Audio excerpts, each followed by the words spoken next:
जब मैंने स्टेटमेंट दिया तो मैंने शुरू में ही कहा कि जैसे ही ऑपरेशन सिंदूर कॉन्सेप्चुअलाइज हुआ तो हमारा जो पीछे की कार्रवाई होती है स्पेड वर्क और टारगेट्स को आइडेंटिफाई और एनालाइज करने की कार्रवाई शुरू हो गई थी।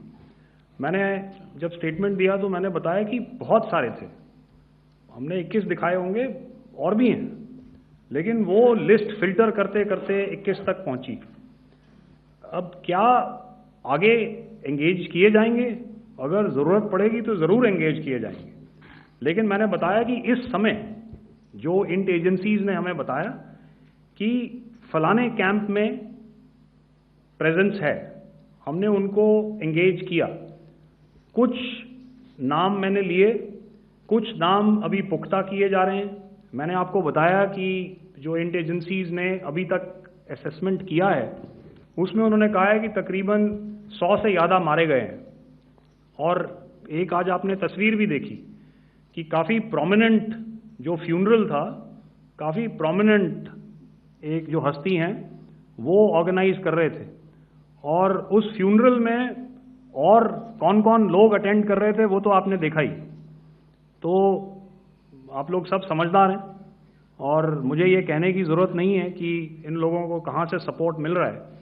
अगर नहीं मिल रहा होता तो ऑपरेशन सिंदूर नहीं होता, तो उसी की वजह से है ये ऑपरेशन। तो मेरे ख्याल से मैंने आपके सारे सवालों का जवाब दे दिया।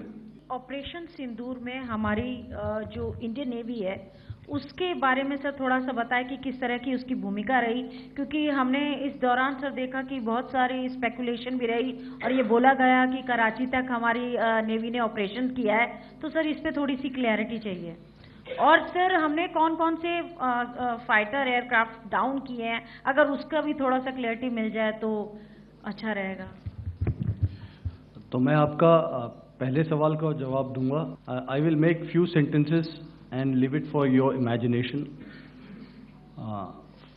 First of all, as I mentioned, we have quantitative and qualitative edge to deliver a massive blow to our adversary, and we completely dominate in the maritime front.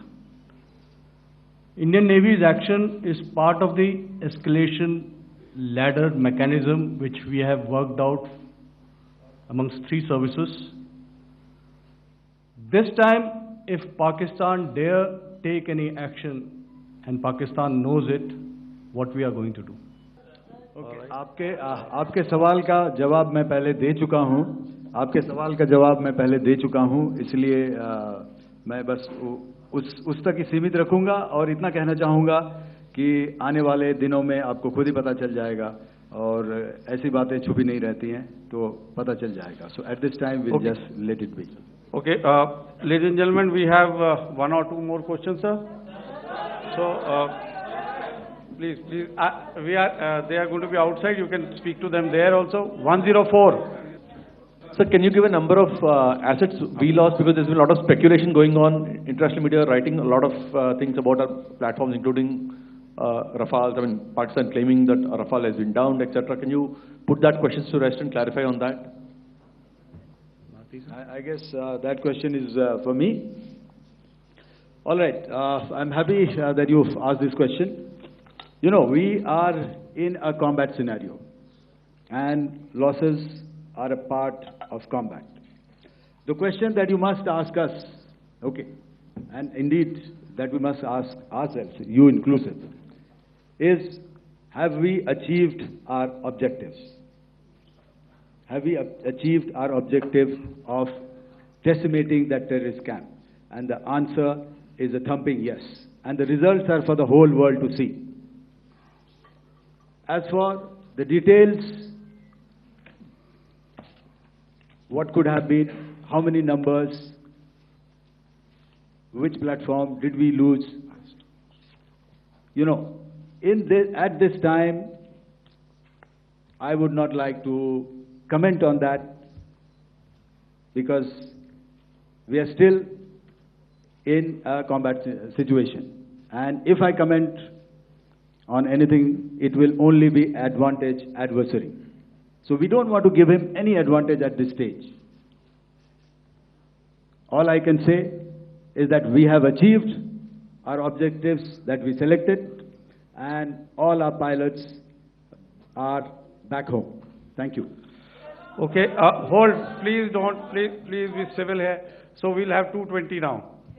Sir, मेरा सवाल है क्योंकि ये हमारे जो पहले जो एक्शन रहा वो आतंकवाद के खिलाफ रहा, तो आतंकवाद में अजहर मसूद की तरफ से एक बयान जारी किया गया था जिसमें उन्होंने कहा कि हम इसका बदला लेंगे और जहाज रुलाएंगे। तो क्या अगला, अगर खुदा न खास्ता अगला टेरर अटैक किसी भी तरह का होता है तो क्या उसे एक्ट ऑफ वॉर में हमारी तरफ से लिया जाएगा और उसका क्या माकूल जवाब दिया जा सकता है? मेरा इसमें सिर्फ एक ही जवाब है आपके लिए कि हमने अपनी कार्रवाई करी। हमने उसके बाद मैंने अपने स्टेटमेंट में भी बताया कि ये कम्युनिकेट करने की कोशिश करी कि हमने इस तरीके से ये जो स्ट्राइक्स हैं वो क्यों की, लेकिन जो हमारा एडवर्सरी है उसने जैसे मुनासिब समझा वो कार्रवाई करी। तो आपने देखा कि ये जो एक्टिविटीज़ चल रही हैं 3-4 दिन से, ये कोई वॉर से कम नहीं है। नॉर्मल सर्कमस्टांसेस में एक दूसरे देश की एयरफोर्सेस हवा में नहीं उड़ती हैं और एक दूसरे के ऊपर स्ट्राइक्स नहीं करती हैं। हर रात इंट्रूजन्स नहीं होते हैं।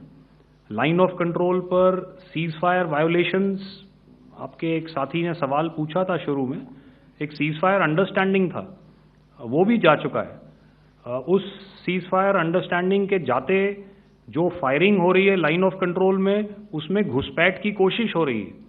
आमतौर पर ये घुसपैठ लाइन ऑफ कंट्रोल में टेररिस्ट करते हैं, लेकिन हमें इंफॉर्मेशन है कि हो सकता है ये पाकिस्तान आर्मी की टोलियां भी हों जो हमारे पोस्ट के ऊपर खामी पहुंचाने की कोशिश कर रही हैं। तो ये सारी एक्टिविटीज़ तो वॉर में शामिल हैं। तो ये कहना मुश्किल है कि आगे क्या होगा, वो स्पेक्यूलेटिव जोन में आ जाता है और मैं स्पेक्यूलेट नहीं करना चाहता हूँ। हर एक सिचुएशन अलग होती है और उससे एक तरीके से डील किया जाता है। सर मैं एक सवाल इसका मैं जवाब देना चाहता हूँ, 1 मिनट। जो मिलिट्री होता है, our main job is to prevent war and maintain peace and stability. So it is not that our response is a graded response. That means अगर किसी ने किया तो उसको ग्रेडेड उसमें किया। जैसे टेररिस्ट एक्शन हुआ तो what we did is the terrorist action and we destroyed all the terrorist camps. उसके बाद आपने देखा कि उनने थोड़ा सा कोशिश किया तो हमारे एयरफोर्स एंड आर्मी ने क्या किया, तो मिलिट्री टारगेट्स हैं उनके ऊपर थोड़ा। So our aim is to maintain peace and tell our adversary that you do this and the response will be bloody.